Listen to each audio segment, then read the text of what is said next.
With her కార్యక్రమంలో ఆయన ముఖ్య అతిథిగా పాల్గొన్నారు.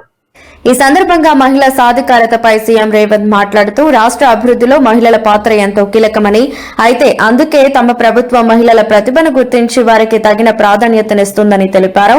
కాంగ్రెస్ ప్రభుత్వం అధికారంలోకి వచ్చాక మహిళలకు శక్తి మేర పదవులను కట్టబెట్టడమే కాకుండా ప్రతి సంక్షేమ పథకాన్ని మహిళల పేరు మీద అందిస్తున్నామని గుర్తు చేశారు.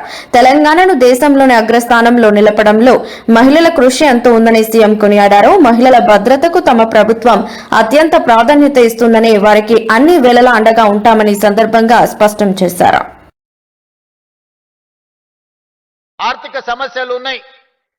రిటైర్మెంట్ ఉద్యోగస్తుల బెనిఫిట్స్ ఇవ్వడానికి కూడా ఖజానా ఖాళీగా ఉంది. ప్రతి నెల 1000 మంది ఉద్యోగులు ఈరోజు యావరేజ్ గా రిటైర్ అవుతున్నారు. ఒక ప్రభుత్వ ఉద్యోగి రిటైర్ అవుతున్నాడంటే రిటైర్మెంట్ బెనిఫిట్స్ 1 కోటి రూపాయలు దాదాపుగా చెల్లించాల్సిన పరిస్థితి. ఒక నెలలో 1000 మంది రిటైర్ అవుతే నెలకు 1000 కోట్లు రిటైర్డ్ ఉద్యోగస్తులకు రిటైర్మెంట్ బెనిఫిట్స్ ఇవ్వాల్సిన ఆర్థిక భారం ఉన్నా ఏదో ఒక రకంగా సమన్వయం చేసుకొని ఈ ప్రభుత్వాన్ని ముందుకు నడిపిస్తున్నాం.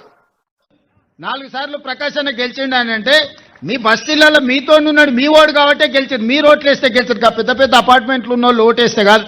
ఈ పేదోళ్ళు వేస్తే 4 సార్లు ఎమ్మెల్యే అయ్యండి. ఒక వ్యక్తి 4 సార్లు ఓడిపోకుండా గెలవాలంటే సామాన్యమైన విషయం కాదు.